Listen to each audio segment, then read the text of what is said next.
February 1924th year. The Prime Minister of Albania stumbles into the building of the Albanian parliament, limping, wounded in the thigh and in the arm. He is not yet 30, but he is already used to carrying a revolver with him. And the majority of Albanian parliamentarians have the same habit, who instantly arrange a shootout with a killer, who, being squeezed in a corner, shoots back, shouting patriotic songs. It sounds like a mixture of Costa Rica and Tarantino films, but this is a very real episode from the history of Albania of the last century, in which, among other things, you can still find such things as the friendship of the Soviet Union with an Orthodox priest, White Guard mercenaries, and traditions of blood feud. And the most enchanting character here is the then Prime Minister, the future Albanian monarch Ahmet Zogu. A man who not only looked like an operetta villain with a mustache from a black and white movie or cabaret, but also acted in life in much the same way. Hello everyone, I'm Yeager Ziryanov. You're on the Redroom channel, where we talk about the dead, and the dead, about history. And let's figure it out first today, but what is Albania in general? If the Balkans are the powder keg of Europe, then the powder keg of the Balkans is Albania. In ancient times, thanks to the merciless geography, a narrow strip of the sea coast, beyond which the mountains begin, became a breeding ground for all sorts of tribes engaged mainly in piracy. Remember in the game Civilization, there were such camps of barbarians, firm where the raiders were constantly saved, whose meaning of life was not to let others breathe. So, Illyria, as this region was called in ancient times, was just such a place for a long time. In fact, hundreds of tribes of robbers of the Romans quickly finished, and as soon as the Republic became strong enough, they conquered Lyria, giving it the status of a vassal kingdom, which, by the way, very soon turned into large-scale uprisings, so that the Lyrians, even as part of everyone's beloved Rome, were still a thorn, or rather a log, or even I would say a pointed log, with the tendencies of a maniac. Tellingly, when local tribes began to mix with newcomers during the Great Migration of peoples, the way of life in this area did not change at all. The eastern coast of the Adriatic Sea is very convenient for raids on merchant ships from the rich Apennine Peninsula. Well, the mountains have always been a great help to hide from the angry owners of looted ships. Then the Ottoman Empire came here and brought Islam, so that the Albanians became one of the few Balkan peoples who became mostly Muslims. We had a separate video about the role of Albanians inside the empire, because the Albanians often had a special place under Ottoman rule. Watch this video at the link in the tips. But here it must be said that the Albanians and the Turks managed to get along peacefully, of course, not always. The most famous such incident is the uprising in the 15th century of George Katriot, especially known as Skanderbeg, which is in turn a corruption of Iskanderbek, which in turn is the Turkish form of the name they used to refer to Alexander the Great.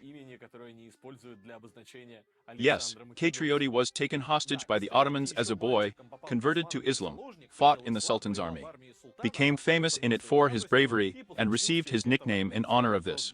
Returning to Albania, he united the country for the first time in history in the fight against the Turks, and so well and successfully, that the Albanian clans under his rule managed to fight the Venetians no less successfully. The only problem was the fact that when this mighty fighter and national leader passed away, either because of malaria, or because of an overabundance of toxic substances in his diet, the entire sovereignty of Albania immediately evaporated somewhere, because all these clans and endless families and tribes began to fight each other with a friend for power. It was from this bright character, and one of the main characters of the Albanian national myth, that the hero of our story, who appeared in Albanian history 500 years later, at the very beginning of the 20th century, descended from his mother. It was a difficult time, even by the standards of always boiling Albania. After the Young Turk Revolution in Turkey and the overthrow of the Sultan, the Balkan provinces of the empire began to declare their independence one after another. When in the end the Turks really left the Balkans, Albania was lucky. The Austrians and Germans gave the locals the opportunity to create their own state, mainly to prevent Serbia from having seaports. So in 1912th year, Albania appeared on the world map, with its provisional government, with its declaration of independence, and other things necessary for a young newly appeared state. but none of them worked as it should. One large landowner named Esad Pasha did not like all this, so he proclaimed his own Senate of Central Albania, which historians simply call the Republic of Central Albania, because it is not very clear what he even attached the word Senate to. Esad Pasha had no Senate. However, there was no republic there either. The fact is that at the London Conference of Ambassadors, where they discussed the terms of peace after the First Balkan War, it was decided that an independent Albania would become a hereditary principality. At first, the monarchs wanted to make one British member of parliament who was very active in defending the Albanian cause during the London Conference. But he wisely refused and had to look for another candidate. The Provisional Albanian government, which bleated something about republican ideas, quickly ceased to be of interest to anyone. But this landowner Esad Pasha with his Senate turned out to be very appropriate, because he immediately declared his monarchical ideals, and even proposed the candidacy of the future monarch. Wilhelm Vida descended from the princely family of Vida, nephew of the first queen of Romania. This person satisfied everyone, and not only was a German, but also a Protestant, who had never been in Albania. To his great surprise, became an Albanian prince. He was in the middle of a hornet's nest. He was really worse off than Ned Stark in King's Landing. Two states, dozens of influential people, some clans, all seek something from him. Immediately try to either bribe or intimidate, and so on. After 6 months of this, Wilhelm Witt happily fled to Germany. And when they recall this fact, they usually omit such a small moment. By this time, the First World War had already begun in Europe. So imagine the conditions in which he lived in Tirana, surrounded by his so-called subjects, if it suddenly occurred to him that, generally speaking, he was first of all an officer of the German army, and then everything else. And I must say, this decision was quite prudent, because Sad Pasha, who, as if in fact, had put it forward, had already begun to plot against him himself. And not just a conspiracy about the uprising of Albanian Muslims against the Protestant ruler. The religious reality in Albania was also more than bizarre. There were a few Orthodox Albanians who sought to orient themselves towards Europe. There was a Sufi order of Bektash who did not observe Sharia. There were many cases when people simultaneously professed two religions at once, having two names, and going to church or to a mosque. There were also moderate, also Europe-oriented Muslims. For example, after independence, polygamy was banned in Albania, and women were allowed to decide for themselves how covered and walk. And of course, there were conservative Muslims.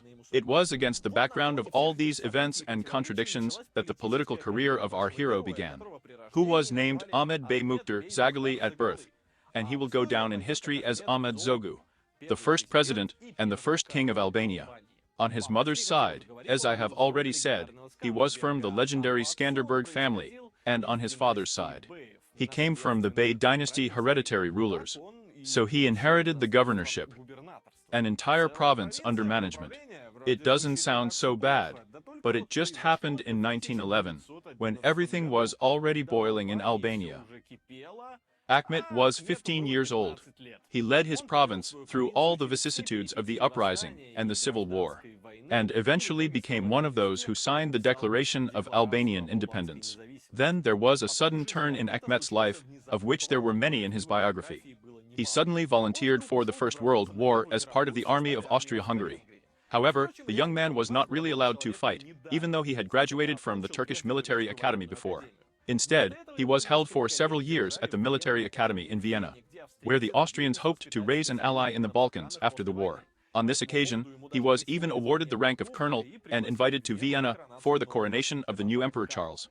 So when Italians appear a little later in this whole story, and you think what a bad manipulator Mussolini was with his raking paws, not justifying the spirits. Remember that Italy was far from the only one, and not the first, who carefully looked at the Albanian territories, and made plans for them. By the way, we are not justifying anyone there in Redroom, really. We don't like all these people very much. Upon his return, Ahmet again became governor, then Minister of the Interior and Minister of War, and also changed his surname to Zogu, which means bird in Albanian. These were the most hardcore times to engage in politics, the early 20s of the 20th century. Everything in Europe was boiling, and in Albania, it was constantly splashing over the edge. Dear neighbors Serbs, Italians and Greeks at the Paris Conference on the results of the First World War drew the borders of their new states right through the lands inhabited by Albanians. The country would have been swallowed up if only one person had claimed Albania, but since there were a lot of applicants, they all quarreled with each other and Albania miraculously survived.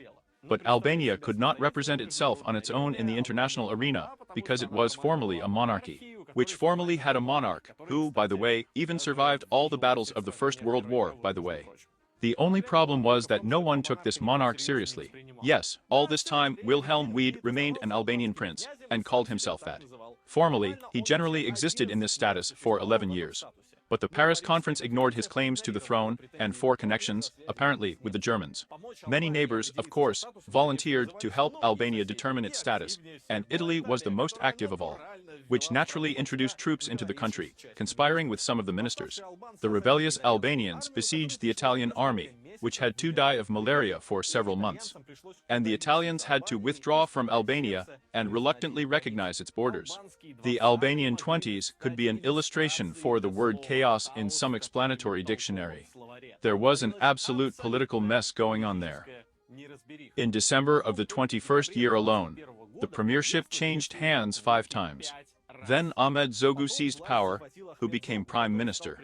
He held elections in the country, which were extremely successful for himself, but caused big questions for everyone else. There is a lot of contradictory information about these elections, and all of it is not in their favor. First of all, they were divided into 2 rounds, between which a lot of time passed. Secondly, they weren't straight. Thirdly, there were so many violations that it is impossible to describe. It was said that due to the fact that many Albanians were illiterate, specially trained people who knew where to tick or cross them, simply put the necessary ticks or crosses for them. According to another version, they say that there were no such complicated manipulations, and people were simply beaten with sticks if they tried to vote for the wrong person. In any case, in the early 20s, Zogu performed his electoral cult bits on very thin ice, under which there was a truly bottomless ocean of universal hatred. In February 1924, the same attempt was made on him. When Zogu entered the parliament building, the killer on guard fired several bullets at him, partially hitting the prime minister. This is where the shootout that I talked about at the beginning of the video happened. The parliamentarians unleashed it in response to the actions of the hapless killer, and he demonstrated his vocal abilities and patriotic sentiments. He was captured and imprisoned, though not for long in the end. Why? I'll talk about it later. The wounded Zogu resigned and weakened control over the country, but this does not mean that he completely refused to participate in the criminal and political life of the country. A few months later, shots rang out again in Tirana. So, in the spring of the 24th year, a miller in Tirana shot a big Albanian patriot. This patriot was not easy, but deserved. He himself had shot a rich Albanian landowner a few years earlier.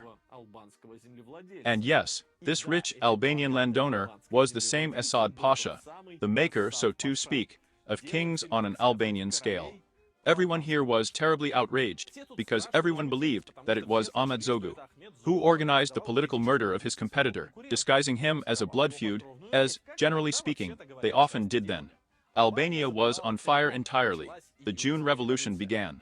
Almost no one resisted the coup, less than 30 people were killed on both sides, and Ahmet Zogu fled abroad. And power passed to his competitor, a certain Fan Noli. And here let's stop in more detail, because Fan Noli was quite an entertaining character. Being an absolutely pro-Western liberal, he gathered quite interesting people around him. The June movement, of which he was one of the leaders, the opposition movement to the Zogu government, in fact, united the most diverse forces in the country. And therefore many of its members and many supporters, I remind you, of liberal Noli, will eventually become either communists or members of the Albanian Fascist Party, which will operate in the country already during the Second World War. By the way, the man who shot Zogu was one of the latter.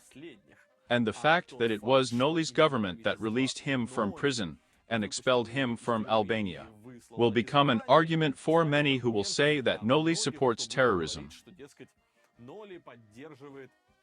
But in fact, it's not easy to believe. Fan Noli was an Orthodox priest. He was originally called Theophan in Greek at all. He will not come immediately to the Albanian version of his name. In his youth, he traveled with an itinerant theater troupe throughout the Mediterranean. Then he moved to the USA, where he was first a worker at a sawmill and an operator at a factory, and then became a newspaperman. After which he studied at Harvard, became an Orthodox priest, and founded the autonomous Albanian Orthodox Church. After returning to Albania, he will be engaged in politics, focusing on liberalization, westernization, and, by the way, on the separation of church and state. Even instead of a cassock, he will wear a suit with a tie. In general, it is difficult to perceive Noli as a kind of revolutionary terrorist. He is rather a classic liberal nationalist of his time, an intellectual who studied abroad, who returned to his homeland to build new liberal pro-Western orders there. Absolutely typical archetype for its time. But Lee was unlucky. In particular, due to the fact that Zogu turned out to be an extremely clever comrade. He not only fled the country to the future Yugoslavia, then the kingdom of Serbs, Croats, and Slovenes, but also took with him the entire gold reserve. So Noli didn't have a lot of resources to curb some local problems, but there were just enough of these problems. The level of kidnappings, murders, robberies, and any other crime jumped up like the speedometer needle of a racing car, returning, in fact, to the days of the late Turkish government, which made many nostalgic for Zog, which Kanda managed to restore some order with his iron hand.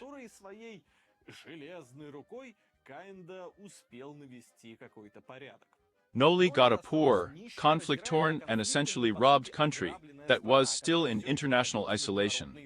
No one really wanted to deal with this failed state. They say, let them civilize themselves there first, and then we will already communicate. A great approach that definitely never promised any problems. In short, liberal reforms did not want to move from the spot. The Zero program was unpopular. There was nowhere to look for support, and we had to turn to the only country that could act as an ally of any kind, the USSR. Yes, an Orthodox priest with a pro-Western course and a liberal democratic program began to establish diplomatic relations with the Soviet Union because there was no one else. The European powers immediately issued a note of protest in a single impulse and said that isolation is of course bad. But isolation is isolation, but going to the Reds is already too much. Then Zogu realized that, in general, there would be nothing for his military coup. In Yugoslavia, he found a huge number of experienced military men who did not know what to do with themselves. These were the remnants of the White Guard, which evacuated to Turkish Gallipoli, and there began to disperse around the world. Many moved to Yugoslavia, where they survived by working menial jobs. Zogu had plenty of money, and he hired a detachment of White Guards from the deceased Russian Empire.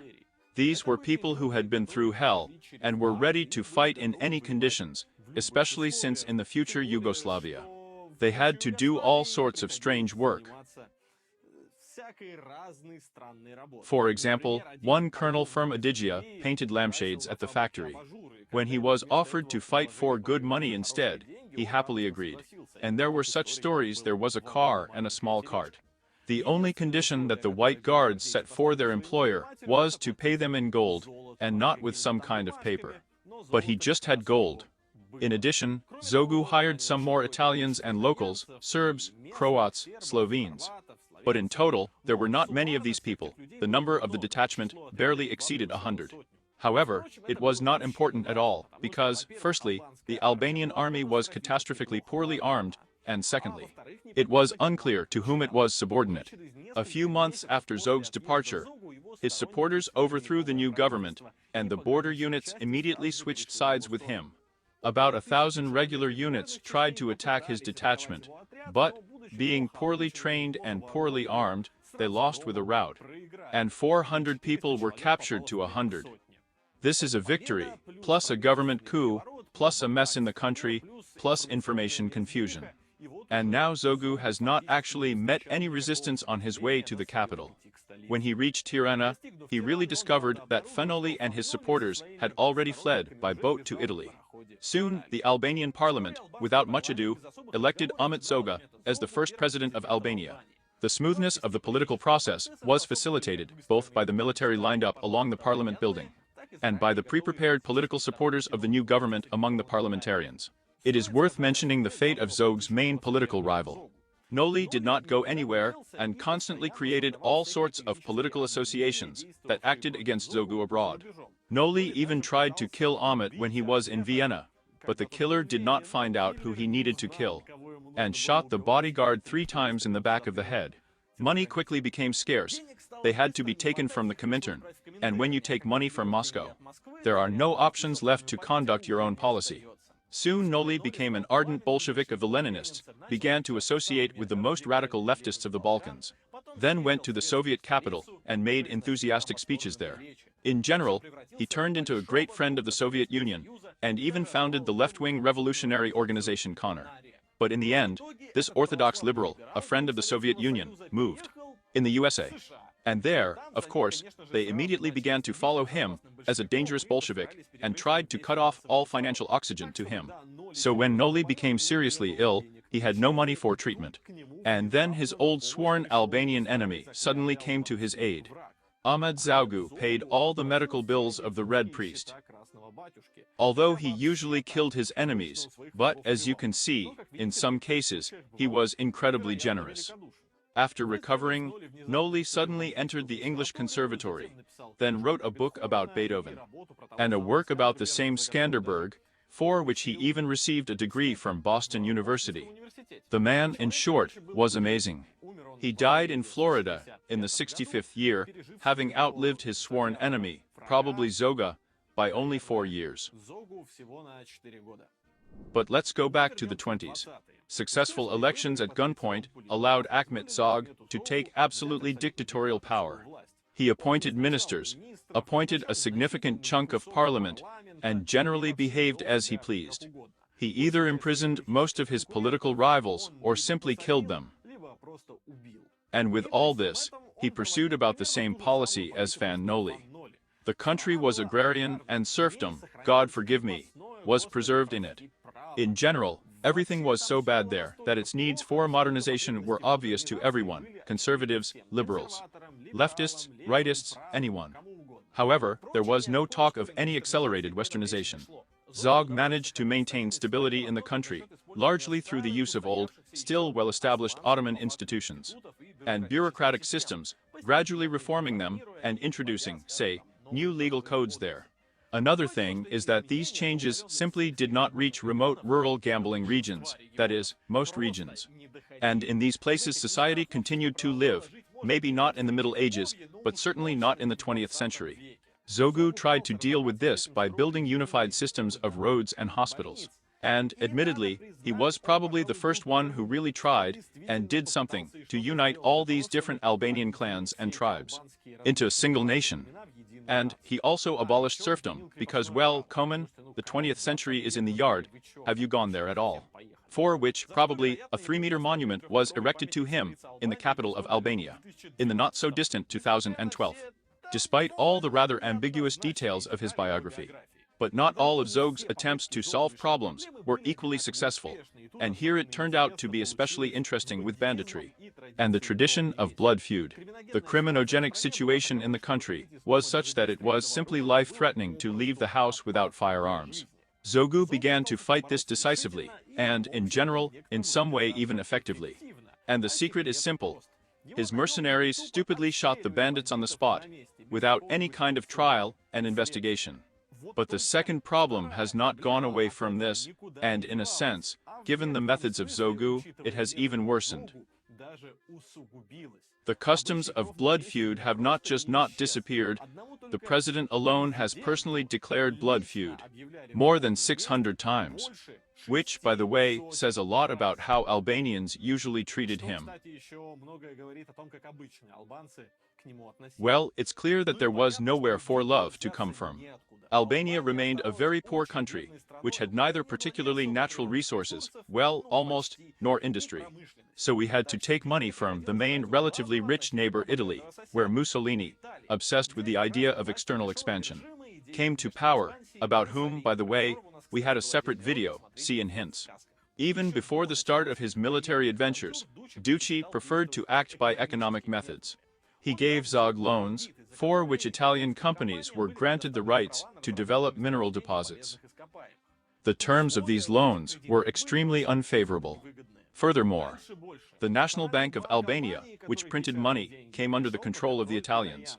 The main organization, which was responsible for the construction of bridges, roads, and other infrastructure, also essentially became Italian. And when, by the 26th year, Zogu had problems with the army, because even the battered white guards were tired of all this impoverished Albania, and they fled somewhere, they had to sign new contracts. And, in fact, the armed forces of Albania, all, by the way, 8,000 people, also became Italian. This is despite the fact that the Italians financed riots and uprisings against the Zogu government with the other hand. As they say, divide and conquer. Zogu on this occasion, by the way, will eventually lament, and even try to stir up something behind Mussolini's back with Yugoslavia, because of which the Duca will swear and promise to block the flow of gold by the Albanian. But in the late 20s, the Italians still considered Zogu their loyal puppet, and were concerned about strengthening his power. Mussolini invited the Albanian president to become king. He replied that it would be great, but somehow he was afraid that his compatriots would kill him stupidly for this. However, soon there was a famine in Albania, peasant unrest, protests and strikes in the cities, and there was a prospect that his compatriots would slaughter him without a coronation. So, what to lose? Zogu signed another treaty with Italy, according to which the Albanian army was filled with Italian military advisors, after which he proclaimed himself king. A constituent assembly was quickly convened, and on the 1st of September, 1928, they notified the entire diplomatic world that Albania was now a kingdom.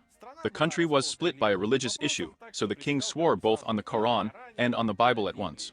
For a long time, we thought about how to call the king.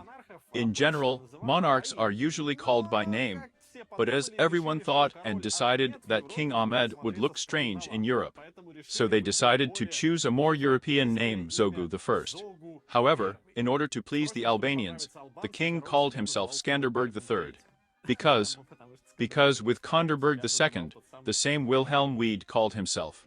All these games with names did not really add political points to the new monarch, so it became clear that it was necessary to look for a good bride from a well-known noble family.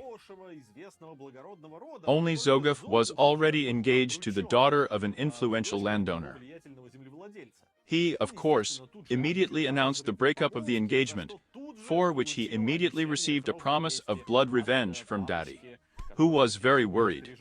But there were problems with finding a new bride, because none of the royal families of Europe absolutely did not want to marry their sisters, daughters, granddaughters and so on to the self of some proclaimed king in some niche Albania, which has just appeared on the map. And it is unclear how long it will exist on it. In addition, even the very fact of Zogu's coronation has already caused a huge number of people to question and criticize. And not because of what you think, not because of any illegitimacy or something like that. It's just that Zogu was crowned not as the king of Albania, but as the king of Albanians. And since Albanians lived not only in Albania, but also, let's say, quite a few Albanians lived in the same Yugoslavia, then all this was perceived as, well, you know, a hint that in foreign policy Albania should expect some nasty setup. However, the only one who really did something about this was Mustafa Kemal Atatürk, who on behalf of the Turkish Republic refused to recognize the Albanian regime, because the Republicans didn't deconstruct the Ottoman Empire here, so that all sorts of adventurers could mold a hastily made crown on their heads on its ruins. In short, the search for a bride for King Zogu dragged on for 10 years. A lot of things have changed in Albania during this decade. In the early 30s, Zogu began to realize that the support of the Italians was confidently leading his country to the loss of independence. Zogu refused to renew the concluded Treaty of Friendship and Security, refused the customs union offered to him and Mussolini, expelled Italian military advisors from the army, and began to close Italian schools. All this was probably very correct in terms of preserving sovereignty, but there was still no money. So in the 36th year, I had to ask them again and again from the Italians. And the Duca gave money. He wrote off the debts on previous loans, and gave new loans for 12.5 million Albanian francs, which is about the annual budget of the country, if anything. For this, Albania undertook to return Italian military advisors and civilian instructors to the state apparatus and to the army. Italy was granted new oil and mining concessions, the right to develop minerals, and the construction of a number of military fortifications. All restrictions on Italian goods imported into the country were lifted. And soon after that, the Albanian king finally found a wife, Countess Geraldine Apanyi, from a very noble, but very poor Hungarian family. Things were going so badly for this noble family that the young countess sold souvenirs at the Budapest National Museum, and also worked as a stenographer. And she was also quite beautiful, so when Zogu saw her picture at one of the balls, he immediately invited her to his house through her sister. For the Japanese family, this marriage would be the solution to many problems, so Geraldine packed up and went. When the 22-year-old countess and the 42-year-old king met, it quickly became clear that the union would be mutually beneficial. He was attracted by her beauty and title, and she was attracted by his wealth. However, Geraldine later told journalists that she was attracted to Zogu by maturity and authority. Although, of course, I think it was all about these wicks. By the way, you may want to ask, what is wealth? He was the king in Nish Albania. This is true, but Ahmet Zogu himself was never a beggar. Up to 2/3 of the state budget was spent on the maintenance of the king. The figures are probably quite speculative and inflated, but not that they are radically divorced from reality. Geraldine received a tiara of white gold, studded with diamonds in the form of a rose from her husband for her wedding. This was a reference to her nickname, the White Rose of Hungary. She got married in a chic Chanel dress. The ceremony was broadcast on Tirana radio to the whole country. Here's another fun fact. Zogu was a Muslim, and Geraldine was a devout Catholic. Therefore, naturally, the Catholic Church did not give consent to this marriage. And it was necessary to get married according to secular custom. Adolf Hitler gave them an open red Mercedes, and Hungarian regent Miklos Horthy, who was better acquainted with the quality of Albanian roads than the Führer, gave them a carriage with 4 horses. But Mussolini, by the way, sent a gift of insulting squalor, some bronze vessels, about which some sources even write that they were copper pots, but this is still too much. The fact was that Ducci had put all these monarchical ideas into Zog's head for a reason. The concept was to marry him to some Italian aristocrat and connect the two countries even more. But Zogu chose a Hungarian. The situation was aggravated by the fact that Albania still did not completely lack natural resources. By that time, the Italians had already quietly started pumping Albanian oil. In the 34th year, it was mined in the amount of 13,000 tons, and in the 38th year, it was already in the amount of 134,000 tons. It's not much, but it was already a really interesting prey for Ducha. In addition, the Italian fascist regime itself has changed. If Mussolini started out with plans for the peaceful absorption of Albania, then by the 38th year, he was already envious of Hitler's successes and decided that his new Roman Empire could develop like the old one, by military expansion. Fortunately, it was a ride in Ethiopia. In general, shortly after the wedding, Zogu in Rome decided that it was time to stop with Albanian independence. These lands were once part of the Roman Empire, and then belonged to the Republic of Venice, which means, they say, the fascist state has historical rights to them, no less. In April of the 39th, Geraldine gave birth to Zog's heir, and 11 days later, Italy presented Albania with an ultimatum. King Zogu was accused of embezzling Italian loans, as if Mussolini had not previously known where his money was going. So Albania should recognize itself as an Italian protectorate. Interestingly, ordinary Albanians clearly understood what everything was moving towards, and on the eve of the ultimatum, they gathered a huge rally, at which they demanded that the king strengthen the defense, and give them weapons to defend the country. In the zoo, Aha did not do anything, saying that he would be able to negotiate everything himself now. He really sailed to Italy on his personal yacht, but got caught in a storm. He had to go back. He received an ultimatum from the Italians, asked for time to think, and immediately began gradually evacuating himself, his family, and his entourage. Fleeing the country, he naturally ordered the Albanians to fight for Albanian independence to the last drop of blood. And according to the old tradition, of course, he swept out the entire gold reserve from the National Bank before escaping, and also stole funds from the Red Cross. The question remains, why did he actually run away? After all, he was the puppet king of the Italians, and in principle, what prevented him from remaining a puppet of the Italians, even under the obvious occupation? And here, apparently, the point is that he wanted to protect his young wife and child from this whole life in Albania. Because, generally speaking, Ahmet Zogu was hated. As I have already said, more than 600 times, he was declared a blood feud. He survived 50 assassination attempts. And he also had to appoint his own old mother to work in the royal kitchen so that he wouldn't be poisoned, because he didn't trust anyone else at all. Apparently, when you get to 50, such things begin to tire a little. Albania was occupied, and the former king was sentenced to death there. The Italian puppet was appointed the failed father-in-law of Zogu, the same one who declared a blood feud to the king. When Zogu refused the engagement, Ahmet Zogu himself, Geraldine and their entourage began to travel the world as exiles. The number of close associates was constantly decreasing. If the royal couple fled to Greece with 113 members of the court, then by the time they arrived in Turkey, because they were quickly expelled from Greece, only 8 people remained with them. Then the family lived in Egypt, and then settled in London, where they lived happily ever after. Zogu died there in the 61st year.